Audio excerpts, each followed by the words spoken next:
Glória a Deus. Saúde, amada igreja, com a graça e a paz do nosso Senhor Jesus Cristo. Amém, amados? Saúdos mais uma vez, amém? Quem estava aqui quarta-feira passada, levanta a mão aí. Glória a Deus.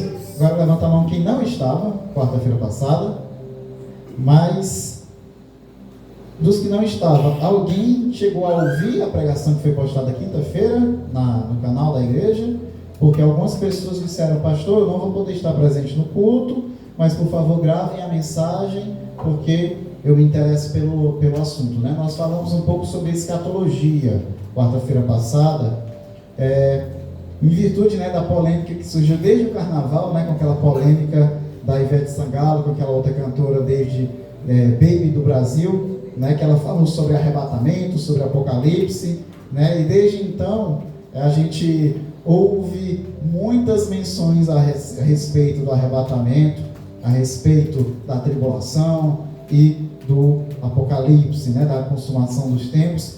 E uma coisa, né, que não é de hoje que eu ouço, né, não é de hoje que isso me incomoda, mas isso me incomodou mais acentuadamente essas últimas semanas, exatamente por causa da frequência que eu tenho ouvido alguns equívocos a respeito da sequência em que os eventos ocorrerão, né? Tribulação, arrebatamento, a revelação do anticristo, o cumprimento das profecias escatológicas, né? Que escatologia significa o estudo das últimas coisas, né? Ou do fim do mundo, mas tem gente que tem medo, né, de falar, né, sobre o fim do mundo, né? Então o pessoal chama também de estudo sobre as últimas coisas. E nós falamos do que é que a palavra de Deus nos fala a respeito desses assuntos, né? Porque eu não sei como acontece o surgimento, né, de algumas doutrinas meio equivocadas acerca de coisas que, para mim, biblicamente são muito claras, né? Mas eu compreendo que o assunto também é um dos mais complexos, se não o mais complexo da palavra de Deus, a escatologia, exatamente por causa do caráter misterioso e por se tratar de revelações e profecias acerca de coisas que na maioria delas ainda vão acontecer. Algumas já se cumpriram, outras estamos no processo do cumprimento delas, mas a grande maioria delas vão se suceder, né? Vão se concretizar futuramente, né? E como toda profecia, nós só temos a certeza do cumprimento delas, né? Do que significa a profecia quando ela se cumpre. Isso para os que creem, porque os que são incrédulos, nem quando ela acontece eles creem, né? Haja visto o cumprimento de todas as profecias sobre a vinda do Messias, e ainda assim a maior parte de Israel não creu. Assim é nos dias de hoje. Vemos o cumprimento de várias profecias, a manifestação de inúmeros sinais da vinda do Senhor, e ainda assim há aqueles que não despertam, e tanto não despertam como ainda escarnecem das profecias e das revelações, né? Amém?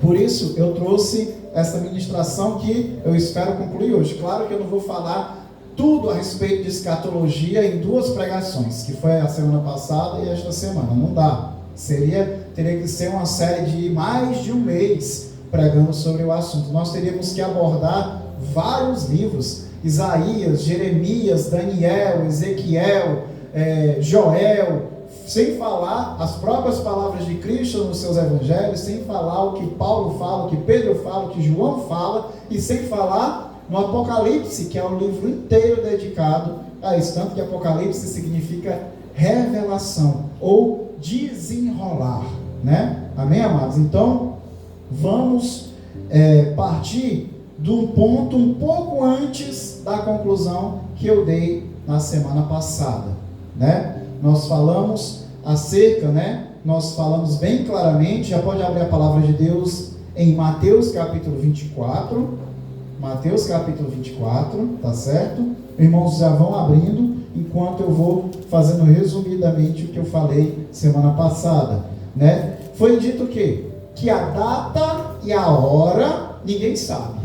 O próprio Senhor Jesus fala que nem mesmo Ele sabe a data e a hora, nem nenhum dos anjos do Senhor sabe a data e a hora que essas coisas hão de suceder. mas ele diz que haveria os sinais, e ele menciona os sinais que haveria de acontecer, ou seja, nós não sabemos em que dia, e em que hora, e em que ano essas coisas vão acontecer. A consumação dos tempos vai vir, o grande e o grandioso e assustador, né, dia do Senhor vai acontecer. Nós não sabemos, mas ele fala de eventos que vão acontecer, que precisam acontecer antes que essas coisas venham suceder. Eventos que precisam vir antes da vinda do Senhor, tá certo, amados? E é exatamente isso que nós vamos abordar.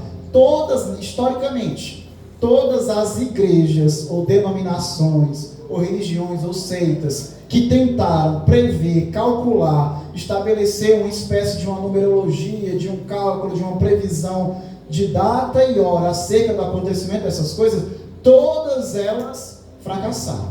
E religiões inteiras hoje são fundamentadas em previsões que não se cumpriram e que existe até hoje com milhões de fiéis, baseadas em previsões que não se cumpriram. Tá certo, igreja? Então, todas que tentaram estabelecer, então quando você ouvir alguém dizendo, olha, vai acontecer esse ano, vai acontecer dia tal, toda vida que você ouvir isso, não dê ouvidos. Cabe à igreja estar preparada como se fosse acontecer agora. A igreja tem que estar preparada como se vai acontecer agora. Mas sempre que você ouvir alguém dizendo que vai acontecer dia tal, que vai acontecer depois disso, daquilo, no ano tal, não dê ouvidos a essas profecias. Todos que tentaram fazer esse tipo de previsão falharam na previsão. Tá certo? Então vamos lá. Mateus capítulo 24, vamos a partir do versículo 3. Mateus 24, versículo 3. Antes de começarmos a leitura, eu pergunto aqui, quem é que está falando aqui nessa passagem? Jesus. Amém? Então vamos lá. Mateus 24, 3 está escrito: E estando assentado no Monte das Oliveiras, chegaram-se a ele os seus discípulos em particular, dizendo: Dize-nos quando serão essas coisas, e que sinal haverá da tua vinda e do fim do mundo? E Jesus respondendo, disse-lhes: Acautelai-vos que ninguém vos engane, porque muitos virão em meu nome, dizendo, eu sou Cristo, e enganarão a muitos. Ou seja, o primeiro sinal que ele fala aqui é que muitos vão tentar dizer que estão vindo no nome dele, mas dizendo que são Cristo, que são uma espécie de Salvador, para enganar a muitos. Primeiro sinal: e ouvireis de guerras e de rumores de guerras, olhai, não vos assustei, porque é mister, ou é necessário que isto tudo aconteça, mas ainda não é o fim. Porquanto se levantará nação contra nação, reino contra reino, e haverá fomes e pestes, terremotos em vários lugares. Todas estas coisas serão o princípio das dores. Essas coisas estão acontecendo agora, igreja? Então estamos vivendo o quê?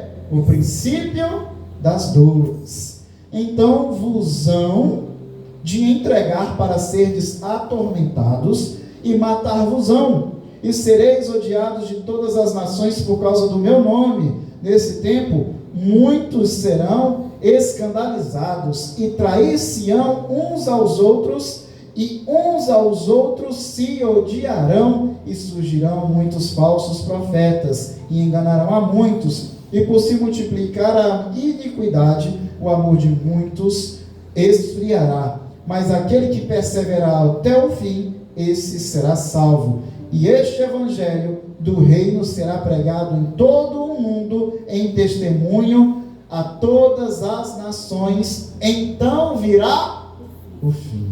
Podem sentar, amados.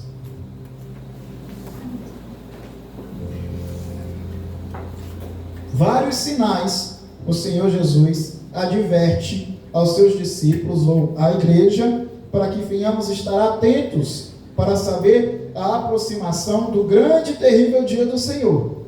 Vários sinais são dados. E a gente observa que praticamente todos eles nós já podemos presenciar em alguma escala. Em alguma escala todos eles podemos presenciar, mas ele diz que este é só apenas o princípio das dores. Depois que passar todas essas coisas, então é que virá o fim. E os últimos, ele fala o quê? Os últimos sinais são o quê? Que nós seremos odiados, perseguidos e que procurarão nos matar por causa da nossa fé. A gente sabe que isso foi muito acentuado no primeiro século. E posteriormente, lá a partir do terceiro século, as coisas começaram a amenizar na parte da perseguição, exatamente porque o Evangelho de Cristo se propagou tanto por causa da eficiência e da dedicação daqueles que se entregaram à obra do Senhor, que ele passou a ser hegemônico dentro do Império Romano na época. O Império Romano se rendeu à fé cristã, né? Então, diminuiu a perseguição, mas a gente vê que nos últimos anos, nos últimos 30 anos, mais para ser mais específico, nós temos visto que está crescendo essa questão dessa perseguição. A nossa liberdade religiosa, a nossa liberdade de pregar a palavra de Deus está sendo cada vez mais cerceada e cada vez mais estão imputando coisas à nossa pregação que nós não pregamos. Estão imputando o quê? Ódio à nossa pregação, enquanto pregamos o que? Apenas arrependimento e salvação. Agora, você pregar que a pessoa tem que se arrepender para encontrar a Cristo é pregar ódio. Porque as pessoas confundem as suas práticas com a sua identidade. Com a sua identidade. As práticas das pessoas viram sinônimo da identidade delas. Se ela pratica o pecado, aquilo faz parte da identidade dela. E falar contra o pecado dela é afrontar contra a sua própria pessoa. Aí, porque nós denunciamos o pecado, nós denunciamos as práticas pecaminosas, aí querem imputar sobre nós discurso de ódio, enquanto pregamos vida, arrependimento, qualidade de vida melhor, não só apenas espiritual, mas quando a pessoa está liberta dos vícios, quando a pessoa está liberta das seduções, quando a pessoa está liberta das suas mazelas carnais, internas, psicológicas, emocionais, ela tem uma qualidade de vida melhor, tanto espiritual como natural. Mas falar contra essas coisas é atentar contra as próprias identidades e as próprias vidas das pessoas que estão mergulhadas no lamaçal de pecado. Porque satisfazer os prazeres da carne se tornou a válvula de escape deles para a miséria em que eles estão. O vazio interior deles é preenchido com vazios ainda maiores, que no final vai levar à morte. E falar contra isso é discurso de ódio na visão do mundo. E por causa disso, querem limitar, cercear. E se eles tivessem condição, uma conjuntura política, social, que eles tivessem de nos proibir de pregar a palavra de Deus, ou de mesmo ter este livro em casa, eles assim o fariam. Mas como eles ainda não alcançaram este poder, porque a igreja ainda é uma igreja forte, apesar de que ela tem se tornado cada vez mais fraca, apesar de ter crescido em tamanho, tem perdido em qualidade. E por causa disso, cada vez mais a nossa liberdade de culto e de pregação vai se acentuar. E este sinal de que nós seremos perseguidos, odiados e que tentarão até nos matar, cada vez mais isso vai se acentuar no decorrer do tempo. Também fala que, lá no versículo 10, nesse tempo muitos serão escandalizados e trair-se-ão uns aos outros, e uns aos outros se odiarão. Isso aqui acontece até mesmo dentro da igreja. Não é só um sinal apenas para ser observado no mundo, não. Dentro da igreja isso daqui acontece. As pessoas se escandalizam umas com as outras pelas mínimas coisas possíveis. As pessoas se escandalizam por causa de um corte de cabelo, de uma cor de uma unha, de um comprimento de uma roupa. Se escandalizam até por causa do lugar onde elas moram ou da placa da igreja que elas frequentam. E além do mais, ainda trair-se-ão umas às outras e se odiarão. O que Jesus mais pregou foi a respeito do amor e do perdão. O que Jesus mais pregou foi acerca disso. E o seu último sermão, antes de ser crucificado, lá na última ceia, naquela quinta-feira à noite, o que ele mais pregou, do versículo 13, do capítulo 13 de João ao capítulo 18 de João, talvez o seu sermão mais importante, junto com o sermão da montanha de Mateus 5, 6 e 7, na minha visão, os dois sermões mais importantes de Jesus, Mateus 5, 6 e 7, sermão da montanha, e João 13, 14, 15, 16, 17 e 18, que isso tudo é um sermão só. Tudo foi durante a última ceia, antes de ser crucificado, que ele pregou aquilo ali para os seus discípulos. Ele pregou no sermão da montanha, ele pregou para uma multidão de milhares de pessoas. Em João 13 até o capítulo 18, ele pregou para os seus íntimos, para os seus discípulos, para aqueles que estavam com ele à mesa, aqueles a quem ele se despiu, se cingiu com a toalha e lavou aos pés. Enquanto lavava os pés, lançava a sua mensagem. Foi aos íntimos que ele pregou aquilo. E do capítulo 13 ao capítulo 18, ele fala de amor. Que ameis uns aos outros assim como eu vos amo, porque ninguém tem amor maior do que este, o amor capaz de dar a sua própria vida pelos seus amigos. E sereis conhecidos como os meus discípulos, se verdadeiramente amardes uns aos outros. E o que a gente vê não é a multiplicação do amor, mas pelo contrário, a multiplicação da mágoa, a multiplicação da dureza de coração, das vaidades e dos orgulhos. Cada vez mais a gente vê isso, que surge dentro das igrejas do Senhor. Outro sinal da vinda do Senhor. Hoje tem surgido, sempre houve em alguma escala isso no meio das igrejas, uma espécie de preconceito, uma espécie de ressentimento de igrejas com denominações diferentes. Sempre houve uma espécie de preconceito de uma igreja da denominação tal, que tem algum preconceito, algum ressentimento, alguma reserva em relação aos irmãos de igreja de outra denominação. E isso tem se acentuado cada vez mais. Essas barreiras criadas pelas placas e pelas convenções do homem, de que deviam se diluir, elas estão se acentuando. Uma coisa é você discutir as divergências teológicas que existem entre cada igreja, entre cada denominação. Outra coisa é você ter ojeriza, asco pelas pessoas que frequentam outra denominação. Isso é totalmente diferente. Uma coisa é eu não concordar com a visão ou com a doutrina de uma determinada denominação, achar que biblicamente está equivocado. Outra coisa é eu não querer nem mesmo cumprimentar, saudar os meus irmãos porque são de outra denominação.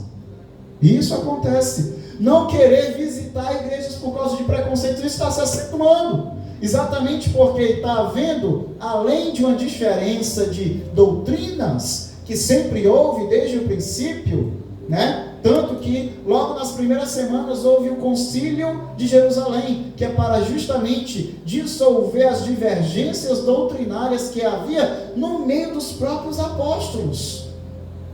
No meio dos próprios apóstolos. Uma delas foi em relação, por exemplo, à circuncisão. Se quem aceitava Jesus precisava ser circuncidado ou não. E eles tiveram que discutir a respeito disso para que entrassem no consenso. Por quê? Porque o Espírito Santo de Deus, ele atua na unidade, no consenso, na concordância. Onde há confusão, o Espírito Santo de Deus não está.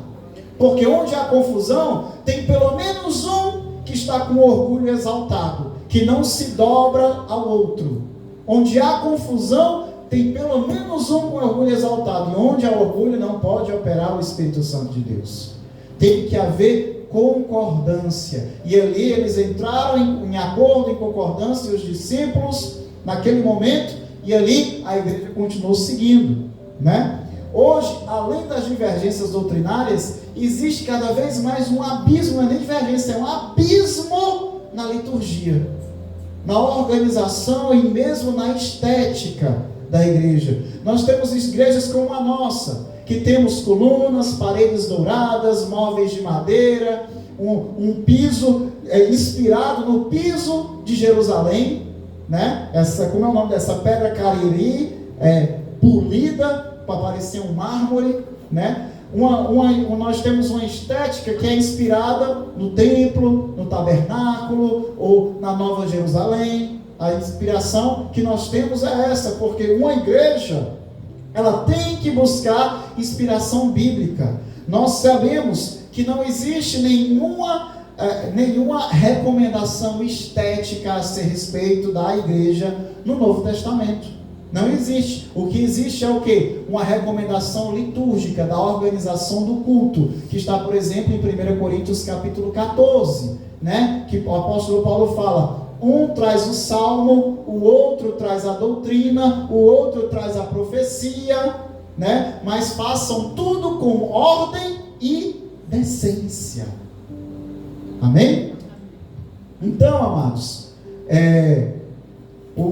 hoje existe esse abismo de igrejas como a nossa, que se inspira nas coisas bíblicas. Nós não temos referência bíblica para a estética da igreja, mas nós temos referência bíblica para a estética do templo, do tabernáculo, fartas referências bíblicas para até mesmo a estética da Nova Jerusalém, a cidade feita de ouro puro e pedras preciosas. As suas próprias muralhas vão ser feitas de pedras preciosas. Então nós temos fartas descrições a respeito disso. Na ausência de uma descrição da estética da igreja no Novo Testamento, nós buscamos uma inspiração daquilo que é do templo, do tabernáculo, ou mesmo do reino de Deus, que ainda está por vir. Mas existem igrejas hoje que buscam a estética nas boates e nos bares. Igrejas de parede preta, que se inspiram no jogo de iluminação, em efeitos de fumaça, que se você tirar o som que está tocando naquele ambiente, você pensa que está vendo um show do mundo, ou que você está assistindo uma boate em plena atividade. Igrejas que têm essa inspiração. E tanto as nossas igrejas que buscam a inspiração mais tradicional têm preconceito contra essas igrejas. Eu mesmo tenho. Eu jamais entraria numa igreja dessa. Se alguém me convidar, eu chegar lá e for a igreja de parede preta, eu peço desculpa, mas me retiro. Eu peço desculpa, mas me retiro. Porque o culto, igreja, é para ser voltado a Deus. O culto não é para ser algo que é para agradar você ou a mim. É para ser algo que é para ser voltado. Se eu vejo que uma estrutura de uma igreja é voltada para agradar as pessoas, para fazer as pessoas não se sentirem dentro de uma igreja, mas se sentirem dentro de uma boate, para elas se enganarem ou massagearem os seus egos ou as suas consciências para se sentirem menos culpadas, eu não vou estar num lugar desse. Tanto cria esse preconceito com essas igrejas, como as pessoas que frequentam essas igrejas não querem saber de visitar uma igreja como a nossa, porque acham a nossa igreja muito ultrapassada. Só quer saber das igrejas modernetes, de 2 horas de louvor e 15 minutos de palavra. Porque a palavra para elas é algo mais pesada. Eu quero o com o Senhor. Né? Então, tanto cria esse preconceito dos dois lados. Tanto nos afasta dessas igrejas, como afasta as pessoas dessas igrejas de nós. E isso é o que está se cumprindo aqui, ó. Trair-se uns aos outros e uns aos outros se odiarão. Uma divisão cada vez maior dentro da igreja. E surgirão muitos falsos profetas e enganarão a muitos. Tem ou não tem falsos profetas aí, igreja? Tem muitos falsos profetas, mas glorificar a Deus porque ainda existem os verdadeiros. Ainda existem os verdadeiros profetas. E por se multiplicar a iniquidade, o amor de muitos se esfriará, mas aquele que perseverar até o fim será salvo. E este evangelho do reino será pregado em todo o mundo, em testemunha a todas as nações, e então virá o fim. Depois de todas essas coisas é que virá o fim. Aí vem sobre o arrebatamento, né? Que foi o motivo ao qual eu iniciei a preparação desta palavra.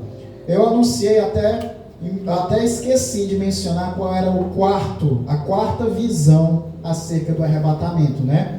São 4 principais visões doutrinárias a respeito do arrebatamento, né? Eu deixei bem anotadinho aqui para não esquecer dessa vez. Eu vou só citar, não vou aprofundar nelas, porque não é o objetivo se aprofundar em cada uma delas, mas apenas apontar o equívoco que está sendo espalhado nos dias de hoje, diante da visão da palavra de Deus. As 4 principais interpretações a respeito do arrebatamento é a visão pré-tribulacionista, né? É a visão que a igreja vai ser arrebatada antes da tribulação. Tem a semi-tribulacionista, que é a que fala que a igreja vai ser arrebatada na segunda metade da tribulação, que seria antes da grande tribulação, que a tribulação é dividida em 2 partes: tribulação, 3 anos e meio, e grande tribulação, os 3 anos e meio finais. E terceiro, a visão pós-tribulacionista, que só vai ser arrebatada depois de toda a tribulação. E a última, que foi a que eu esqueci de mencionar semana passada, que é a do arrebatamento parcial, que diz que a igreja tem aqueles que são os fiéis e aqueles que estão relapsos. Os fiéis serão arrebatados e a igreja que está dormente vai permanecer para passar pela tribulação, né? Isso é diante daquela história lá das 10 virgens, né? Das sábias e das nécias, tá certo, amados? Então essas são as 4 visões, tá bom? Cada denominação tem a sua própria visão, né? As reformadas, as mais tradicionais, as pentecostais, as neopentecostais e aquelas que não se enquadram com nenhuma dessas grandes, né, visões doutrinárias, que são, como, por exemplo, os mormons, os adventistas e os testemunhos de Jeová. Cada um tem a sua visão a respeito do arrebatamento, tá certo? Mas o que é que sustenta a hipótese do arrebatamento antes da tribulação? Porque o que a gente vê que está sendo espalhado por aí é aquela história: quem é que quer ficar para a tribulação? Quem é que quer subir? Quem é que quer ser arrebatado? Não é isso que a gente vê? Se Jesus voltasse agora, será que você ia subir? Né? Não é isso que a gente costuma ouvir, às vezes até mesmo como uma brincadeira, para ver se desperta a igreja, né? A gente vê muito isso. Mas será que é bíblico? Será que é bíblico dizer que Jesus pode voltar agora? Será que é bíblico dizer que a gente pode ser arrebatado antes da vinda da tribulação? Será que é bíblico falar isso? Né? Para que a gente esteja ciente, porque, igreja, a gente tem que prezar pela verdade. Nós, como os cristãos, nós temos que ter um compromisso com a verdade, e a única verdade absoluta é a verdade bíblica. Todas as outras verdades, ou verdades também podemos dizer matemáticas, né? 2 mais 2 é 4, e não tem como você negar que não é, tá certo? Mas diante de verdades interpretativas, apenas a verdade, só existe verdade absoluta na palavra de Deus, porque essa jamais passará. Amém, amados? E o que é que sustenta? Né? Nós paramos aqui na semana passada. O que é que sustenta a hipótese do arrebatamento antes da vinda da tribulação? Para que aqueles que são do Senhor possam ser livrados, poupados de passar pela tribulação. É o que está lá em Apocalipse 3, versículo 10. A promessa à igreja de Filadélfia, que é considerada a igreja perfeita, o modelo de igreja para que as demais igrejas possam seguir. Está escrito lá em Apocalipse 3:10 como promessa: porque guardaste a palavra da minha perseverança, também te guardarei da hora da aprovação que há de vir sobre o mundo inteiro, para experimentar os que habitam sobre a terra. Né? Ele está falando o quê? Porque vocês, igreja de Filadélfia, guardaram a minha palavra da minha perseverança, também eu guardarei vocês da hora da aprovação que há de vir sobre todo o mundo. A aprovação que vai testar, que vai provar todos os habitantes da terra. Ele faz aqui uma promessa à igreja de Filadélfia: consequentemente, a todas as igrejas que seguem na fidelidade ao Senhor, guardando a sua palavra e perseverantes no Senhor. Amém? Então, e lá em 1 Tessalonicenses capítulo 1, versículo 9, fala a igreja de Tessalônica: deixando os ídolos, vocês se converteram a Deus, para servirdes o Deus vivo e verdadeiro, e para guardardes dos céus o seu Filho, a quem ele ressuscitou dentre os mortos, Jesus, que vos livra da ira vindoura. Ele faz aqui uma promessa à igreja de Filadélfia e uma promessa à igreja de Tessalônica, que é o livramento de uma provação que vai provar o mundo inteiro na igreja de Filadélfia, e na de Tessalônica o livramento da grande ira vindoura. Aí, a interpretação das pessoas que acreditam nesse arrebatamento antes da tribulação, acredita que esse livramento da tribulação, esse livramento da ira, trata-se do arrebatamento. Mas várias vezes aqui eu já expliquei para vocês o que é o livramento bíblico, qual é o respaldo bíblico que nós temos a respeito de como é que Deus trabalha o livramento sobre aqueles que Ele chamou e escolheu. E eu citei, por exemplo, quem? Quem foi que eu citei aqui, igreja? Quem é que lembra? Que eu citei o exemplo do livramento? Sadraque, Mesaque e Abednego, né? Porque eles foram fiéis a Deus e não se prostraram diante da imagem de ouro que Nabucodonosor mandou fazer, e baixou o decreto que, quando trocasse os instrumentos, todas as nações sob o seu domínio deveriam se voltar à imagem e se prostrar diante dela. Eles não se prostraram porque foram fiéis a Deus. E por causa disso, o rei Nabucodonosor mandou acender a fornalha ardente de fogo em 7 vezes mais a sua intensidade, para jogá-los lá dentro e queimá-los vivos. Mas a palavra de Deus fala o quê? Que Deus os arrebatou para livrar eles da fornalha de fogo? Não, a palavra de Deus fala que eles foram lançados dentro da fornalha de fogo ardente, mas que o fogo não queimou um fio de seus cabelos, nem as suas roupas tinham cheiro algum, nem de fogo, nem de fumaça. E isso deixou o rei por demais admirado pela grande maravilha que Deus operou sobre a vida daqueles jovens. Isso é livramento. O livramento não é você deixar de passar pela prova, mas é passar pela prova sem sofrer dano algum. Assim foi com Daniel na cova dos leões, já com outro rei, né? Já era o rei que dominou a Babilônia, já era o rei da Pérsia, que Daniel profetizou durante o reinado de 3 reis, o rei Nabucodonosor, o rei Ciro e o rei Dário. Ele profetizou, e sobre todos esses 3 reis ele foi um homem respeitado. Mas em algum momento, porque denunciaram para o rei que o Daniel estava orando ao Senhor, e o rei tinha decretado que não fosse feito nenhum tipo de oração, e Daniel orava 3 vezes por dia, não importa a circunstância, ele orava 3 vezes por dia ao Senhor.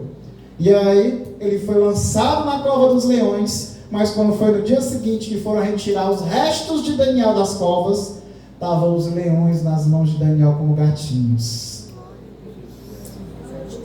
É assim que Deus produz o seu livramento. É quando passar pelas águas, elas não te afogarão. Quando passares pelo fogo, eles não te queimarão. Se o mar vermelho não se abrir diante de ti, tu caminha pelas águas. Isso é livramento do Senhor. Biblicamente, o respaldo que nós temos a respeito de livramento é esse. Não que a igreja será arrebatada, mas que ela vai passar pela tribulação, mas ela não vai sofrer danos.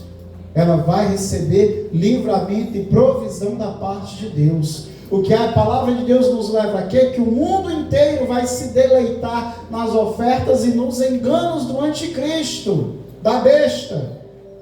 Mas a igreja não vai se render a ele. O mundo inteiro vai depender da besta, mas a igreja vai permanecer fiel ao Senhor, porque o justo viverá pela fé. Oh, glória a Deus. Amém? Aí vem, o que é que a palavra de fato fala sobre o arrependimento em si? Porque as duas referências que nós temos é o livramento da ira e o livramento da tribulação. Mas ele não fala que este livramento é o arrebatamento.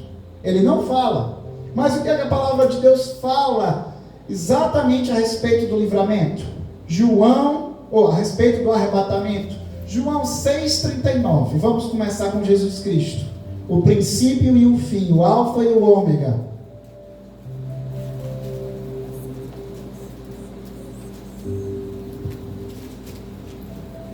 João 6,39. Aqui é a pregação que o Senhor Jesus fez depois da multiplicação dos pães e peixes. No dia seguinte da multiplicação dos pães e peixes. E aí está escrito, Jesus prega: e a vontade de quem me enviou é esta, que nenhum eu perca de todos os que me deu. Pelo contrário, eu o ressuscitarei no último dia. De fato, a vontade do meu Pai é que todo homem que vir o Filho e nele crer tenha a vida eterna. E eu o ressuscitarei quando? No último dia. Vá para o versículo 44. Ninguém pode vir a mim se o Pai que me enviou não o trouxer. E eu ressuscitarei quando? No último dia. Versículo 54. Quem comer a minha carne e beber o meu sangue tem a vida eterna. E eu ressuscitarei no último dia. Ele está falando que a ressurreição vai se dar no último dia. Amém? Agora vai lá para 1 Tessalonicenses capítulo 4, versículo 15. E foi exatamente aqui que eu encerrei a minha pregação semana passada. Foi exatamente aqui. Foi depois daqui que eu disse: amém, obrigado pela oportunidade, Senhor. 1 Tessalonicenses capítulo 4, versículo 15.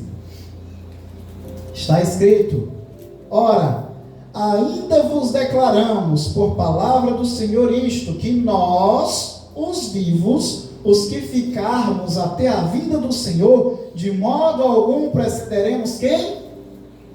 Os que dormem. De modo algum precederemos os que dormem. Quem são os que dormem, igreja? Quem são os que dormem? Os mortos. Quem já morreu, né? Nós que ficarmos até a vinda do Senhor, de modo algum vamos preceder aqueles que já morreram, os que dormem, porque o Senhor mesmo, dada a sua palavra de ordem, e ouvida a voz do arcanjo, e ressoada a trombeta de Deus, descerá dos céus, e os mortos em Cristo ressuscitarão quando? Primeiro. E depois nós, os vivos, os que ficarmos, seremos arrebatados juntamente com eles entre nuvens para o encontro do Senhor nos ares, e assim estaremos para sempre com o Senhor. Então, especificamente aqui, a palavra está dizendo exatamente aqui quando é que vai acontecer o arrebatamento. O arrebatamento vai ser dado quando? No último dia, depois da ressurreição dos que morreram no Senhor. Não é antes, é depois da ressurreição. No último dia. No último dia é que isso vai acontecer, né? E é estranho como tem se pregado com tanta facilidade, quase como se fosse uma verdade absoluta e muito bem estabelecida, que Jesus pode voltar hoje. Deus é soberano, se Ele quiser Ele volta, mas eu creio que Ele não descumpre a sua palavra. E Ele anunciou que o arrebatamento vai ser dado no último dia, depois da ressurreição dos mortos. Aí vai para 1 Coríntios 15, 51. 1 Coríntios 15, 51. Que está escrito: eis que vos digo um mistério, nem todos dormiremos, ou seja, nem todos vamos morrer, mas transformados seremos, no momento, no abrir e fechar de olhos, ao ressoar da última trombeta. A trombeta soará, os mortos ressuscitarão incorruptíveis e nós seremos transformados. A transformação vai se dar quando, igreja? A transformação do nosso corpo carnal num corpo semelhante ao corpo dos anjos. Ele vai dar no arrebatamento. Enquanto nós somos arrebatados aos céus para junto do Senhor, para com Ele permanecermos eternamente, o nosso corpo vai sendo transformado. Essa carne vai sendo desfeita e ela vai se transformando num corpo espiritual, semelhante ao dele quando estava ressurreto no meio dos seus discípulos naqueles 40 dias que ele permaneceu depois de ter ressuscitado. E semelhante ao dos anjos, como ele mesmo fala, que nós seremos semelhante aos anjos, nem casaremos, nem nos daremos em casamento. Quando foi perguntado, uma mulher que teve 7 maridos, quando chegar no céu, quem vai ser o marido dela? E ele responde que no reino de Deus seremos semelhante aos anjos, nem nos casaremos, nem nos daremos em casamento. Amém, igreja? Que o nosso corpo vai ser um corpo espiritual, porque a carne, o pecado habita nessa carne. Por isso é necessário que não somente a carne seja desfeita, mas a palavra de Deus nos fala que quando os tempos se consumarem, os céus e a terra passarão, e será feito novos céus e uma nova terra.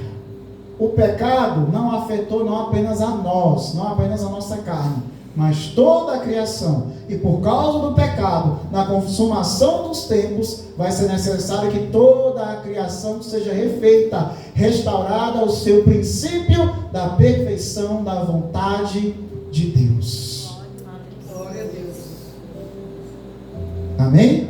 Então, enquanto nos somos arrebatados, também seremos transformados. Eis que vos digo um mistério, que nem todos morreremos, nem todos dormiremos, mas todos transformados seremos, num momento, num abrir e fechar de olhos. Vai ser rápido, igreja, vai ser rápido. No ressoar da última trombeta, a trombeta soará, e os mortos ressuscitarão incorruptíveis, e nós seremos arrebatados. Agora volte lá para Mateus 24, para concluir aquilo que Jesus começou a falar. Nós começamos com Mateus 24, exatamente falando sobre o que Deus disse a respeito dos tempos e dos sinais que viriam.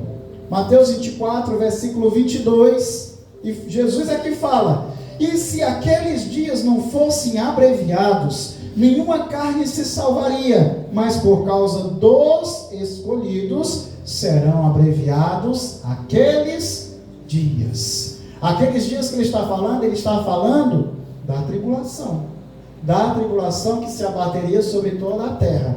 E o que é que ele estava falando aqui, que se esses dias não fossem abreviados, não fossem reduzidos, nenhuma carne ia se salvar, ninguém ia suportar. Mas foi por causa dos escolhidos que Deus então diminuiu os dias da provação, da grande tribulação. Quem é escolhido aqui glorifica o Senhor? Ô pastor, mas ele está dizendo que os escolhidos vão passar pela tribulação, pastor. Mas é por causa de nós, igreja, que essa tribulação vai ser abreviada, vai ser reduzida, para que nós venhamos suportar. Porque Deus não nos prova além da nossa capacidade. E junto com a tribulação, Ele também provê o escape. Glória a Deus. Amém? Depois disso tudo, então, virá o fim. Mateus 24, 15. Quando, pois, virdes a abominação da desolação, de que falou o profeta Daniel, está no lugar santo, quem lê entenda. Ou seja, quando você vê a abominação da desolação, o que é a abominação da desolação? É a besta, é o anticristo. Quando você vê ela no lugar santo, o que é ela no lugar santo? O que é o lugar santo, igreja? O lugar santo era o quê? Era o centro do templo, é onde estava a presença de Deus, a arca da aliança. Quando você vê ele no lugar santo, significa o quê? Quando você vê a besta sendo adorada. É isso que ele está dizendo. Quem lê, entenda. Então os que estiverem na Judéia, fujam para os montes. E quem estiver sobre o telhado, não desça a tirar coisa alguma de sua casa. E quem estiver no campo, não volte para trás a buscar suas vestes. Mas ai das grávidas, das que amamentarem naqueles dias. E orai para que a vossa fuga não aconteça no inverno nem no sábado, porque haverá então grande aflição, como nunca houve desde o princípio do mundo até agora, nem tampouco há de haver. E se aqueles dias não fossem abreviados, como acabamos de ler, nenhuma carne se salvaria, mas por causa dos escolhidos serão abreviados aqueles dias. Então, se alguém vos disser, eis o Cristo, está aqui ou ali, não deis crédito, porque surgirão falsos cristos e falsos profetas, e farão grandes sinais e prodígios, que se possível fora, enganariam até aos escolhidos. Tudo isso vai vir nos últimos dias, e muitas dessas coisas nós já podemos presenciar. Muitas coisas que já aconteceram, igreja, foram praticamente um ensaio do que vai acontecer nos últimos dias durante a tribulação. O que é que você acha que foi uma Primeira Guerra Mundial, uma Segunda Guerra Mundial, o levantamento, por exemplo, do imperador Nero contra os cristãos, por exemplo, o Hitler querendo exercer uma dominação mundial? O que é que você acha que foi a gripe espanhola, a peste negra, ou mesmo a Covid que nós vivemos, quando as autoridades exerceram, os governos exerceram uma autoridade sobre as nossas vidas, que até determinava para onde nós poderíamos ir, onde poderíamos entrar?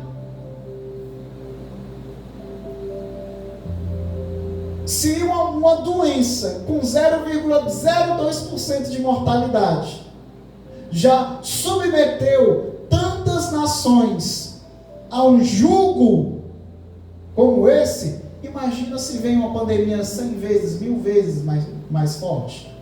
Imagina se tem um impacto de um asteroide que coloque metade do mundo em colapso.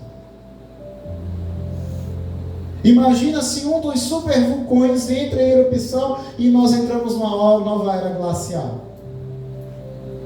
Imagina, igreja. É o momento perfeito para surgir, então, aquele que vai resolver tudo. Imagina aí, ó, a gente viu auxílio emergencial de R$600 na época da pandemia. Necessário, muitas pessoas sobreviveram com isso. Mas imagina aí, o anticristo ofereceu um auxílio de 10 mil para você receber uma tatuagem na testa, na mão, um microchip, carregar alguma marca, ou para fazer você entregar a sua Bíblia e impedir você de dizer, olha, eu te dou 10 mil reais por mês, mas tu não pode mais ir à igreja, tu não pode mais ter Bíblia em casa. Quantos você acham dos nossos irmãos, não estou falando do mundo, da igreja, que aceitariam? Tem muita gente que deixou de ir para a igreja por causa de voto, sem ganhar nada. Por causa de quem ele vota, ou de quem ele não gosta que o irmão vote.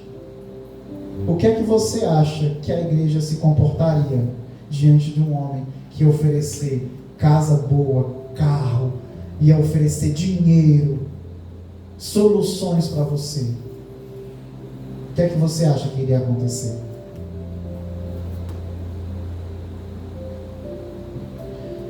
Versículo 29.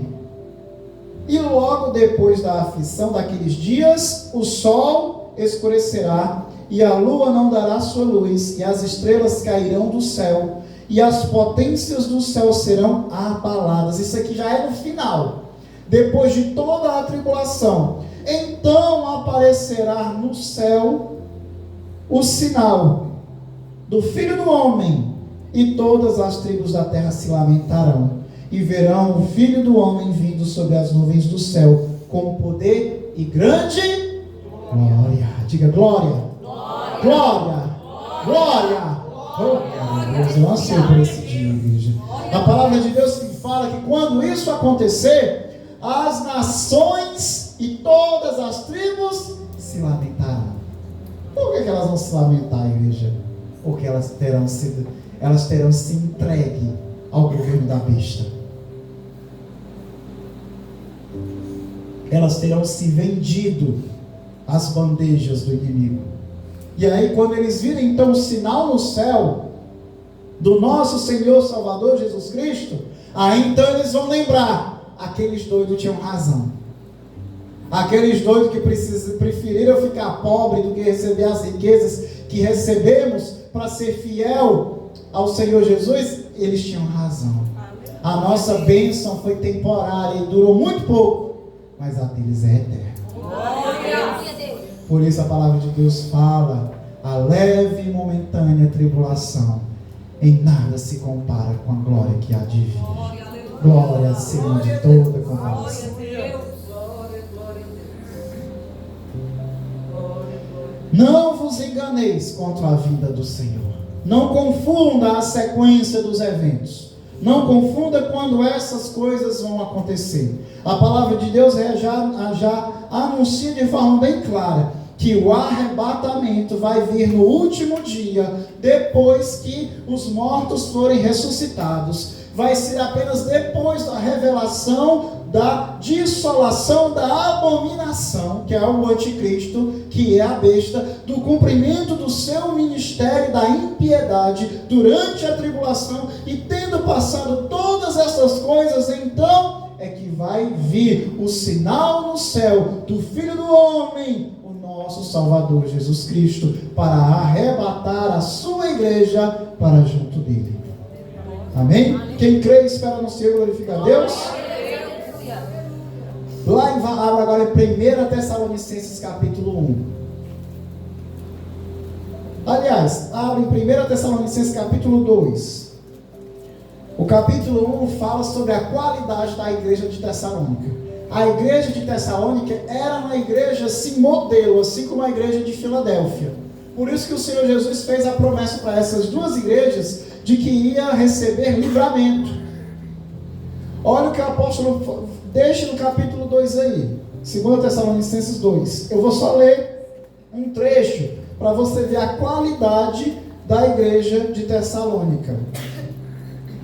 Damos sempre graças a Deus por todos vós, mencionando-vos em nossas orações sem cessar, recordando-nos diante do nosso Senhor Deus e Pai a operosidade da vossa fé, da abnegação do vosso coração, da firmeza da vossa esperança do nosso Senhor Jesus Cristo, reconhecendo, irmãos amados de Deus, a vossa eleição, a vossa escolha, porque o nosso evangelho não chegou até vós tão somente em palavra, mas sobretudo em poder, no Espírito Santo e em plena convicção, assim como sabeis ter sido o nosso procedimento entre vós, e por amor de vós, com efeito, vos tornastes imitadores nossos e do Senhor, tendo recebido a palavra, posto que em meio de muita tribulação, com a alegria do Espírito Santo, de sorte que vos tornaste modelo para todos os crentes da Macedônia e da Acaia. Ele termina dizendo que a igreja de Tessalônica tinha se tornado modelo para todos os crentes da região da Macedônia e da Acaia. Tamanha era a qualidade da igreja de Tessalônica. Então, a igreja de Tessalônica não era uma igreja que estava no leite, como a igreja de Corinto, por exemplo. Não era uma igreja que estava no leite. A igreja de Tessalônica já tinha mergulhado nas profundezas das coisas do Senhor. O apóstolo Paulo se orgulhava daquela igreja e os apontava, dizendo que eles eram modelo para os demais crentes. E aí ele fala, tanto essa igreja estava em profunda integração e unidade com o Senhor, que o apóstolo Paulo fala de tremendas revelações. O apóstolo Paulo que lá em 2 Coríntios capítulo 12, ele diz que as revelações que ele tinha recebido, não era lícito ser dita aos homens. Não era permitido a ele contar aos homens. Mas a igreja de Tessalônica, ele dá uma pincelada. Ele solta, ele abre um pouquinho, deixa escapar um pouquinho, porque a igreja de Tessalônica ela já estava mais preparada para receber dessas revelações. Aí vem 2 Tessalonicenses capítulo 2, versículo 1. Irmãos, no que diz respeito à vinda do nosso Senhor Jesus Cristo e a nossa reunião com Ele, nós vos exortamos a que não vos demovais da vossa mente com facilidade. Não se deixem convencer com facilidade, nem vos perturbeis, quer por espírito, quer por palavra, quer por epístola, como se procedesse de nós, supondo que tenha chegado o dia do Senhor. Viu? Olha o que ele está falando aqui, olha, não vos engane, não vos deixe convencer por nada, por epístola, por palavra, como se fosse nossa, não, supondo que o dia do Senhor já chegou. Versículo 3: ninguém de nenhum modo vos engane, porque isto não acontecerá sem que primeiro venha a apostasia e seja revelado o homem da iniquidade, o filho da perdição, o qual se opõe e se levanta contra tudo que se chama Deus ou é objeto de culto, a ponto de assentar-se no santuário de Deus, ostentando-se como se fosse o próprio Deus.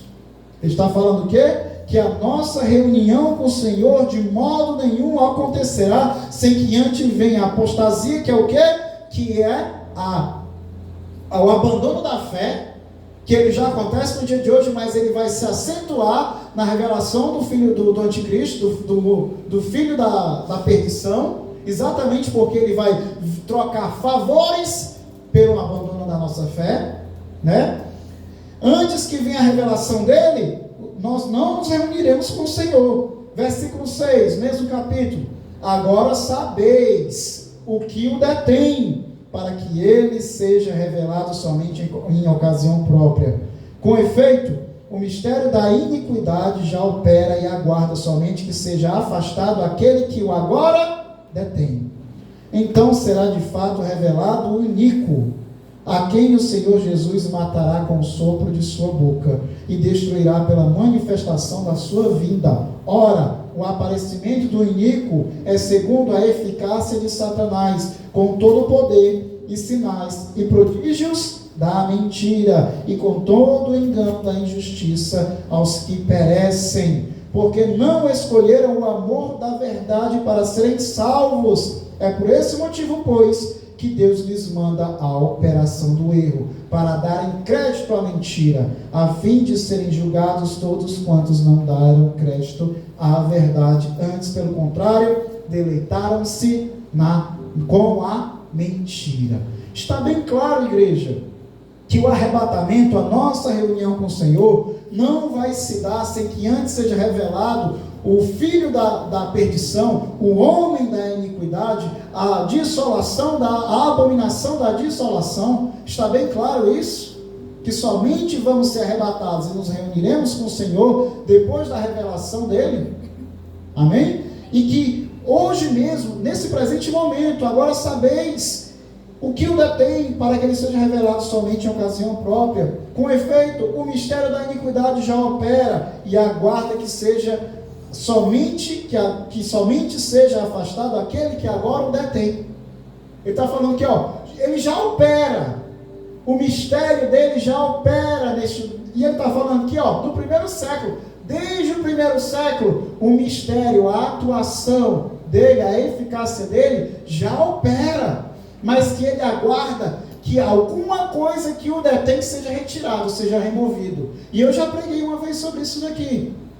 No dia 5 de julho de 2023. Aí, 5 de julho de 2023. Já preguei, só que numa outra visão, ligado a Apocalipse capítulo 13, que detalha algumas coisas, que pode só até trazer novamente próxima semana, o que fala Apocalipse capítulo 13, que é uma visão de João acerca de algumas coisas que vai ser operado no ministério dele. Ele fala que o ministério dele já opera nos dias de hoje. Ele só está aguardando que alguma coisa que o detém seja retirado. Aí existe a discussão. O que é que está detendo? O que é que detém ele? O que é que está refreando ele? A gente já discutiu aqui. Pode ser o Espírito Santo, pode ser a igreja e pode ser o próprio governo humano. Porque enquanto houver soberania, cada nação tiver a sua soberania, não tem como o anticristo estabelecer um governo mundial. As soberanias das nações têm que ser colapsadas para que ele venha estabelecer a sua autoridade sobre as outras nações. Para que isso aconteça, para que uma nação venha colapsar, ela tem que entrar num nível de tragédia muito grande. Muitas vezes é o quê? O que Hitler tentou fazer? Por meio da guerra. E ele conquistou boa parte da Europa. Quase toda a Europa ele conquistou. Então, pode ser por meio da guerra, pode ser uma tragédia natural, como já falei, como já mencionei, um impacto de um asteroide, uma grande pandemia, que aí vai vir, cara, olha, eu tenho aqui a vacina, eu tenho aqui a cura, eu tenho aqui a solução, mas a gente tem que estabelecer aqui um sistema econômico e um sistema de saúde mundial, para que isso aqui venha funcionar. Pode ser de várias formas, igreja. Eu só estou dando aqui, algumas ideias para que você venha meditar como isso pode acontecer. E diante do que a gente viu durante a pandemia, a gente pode perceber que é bem possível mesmo que essas coisas aconteçam. Alguma coisa precisa ser retirada. Pode ser o Espírito Santo, pode ser a própria igreja. Com a igreja cada vez mais fraca, cada vez mais o inimigo vai ter domínio. Porque hoje em dia a igreja luta pouco contra as doutrinas do inimigo, contra a influência do inimigo. A igreja está deixando o inimigo tomar conta, tomar terreno sobre a nossa nação, sobre a cultura principalmente. Porque primeiro ele toma a cultura para depois tomar o poder. Porque primeiro ele tem que afetar a consciência das pessoas, para que, tendo a consciência delas afetadas, eles venham a aceitar o seu domínio. Então, igreja, isso se dá principalmente por meio da cultura. Amém, amados? Então, é isso, amados. Tinha um trechinho final para falar, mas já deu 1 hora de pregação. E eu sei que é um assunto denso. Talvez alguns irmãos não tenham absorvido tudo. Quem quiser as passagens, eu mando para vocês, se vocês desejarem. Mas foque pelo menos, se você não conseguiu absorver tudo, foque pelo menos no ponto-chave acerca do que tem sido propagado a respeito do arrebatamento. O arrebatamento só vai se dar no último dia, depois da ressurreição dos mortos, tendo sido revelado o filho da perdição e operado todos os seus sinais com a eficácia de Satanás, e tendo ele sido aniquilado pelo poder do sopro da boca de Jesus Cristo, e então é que nós seremos arrebatados para junto dele e teremos o nosso corpo transformado. Amém, amados? Glória a Deus. Deixa eu perguntar aqui. Quem quer continuar essa mensagem na próxima semana para eu falar mais sobre isso, por exemplo, do que está lá em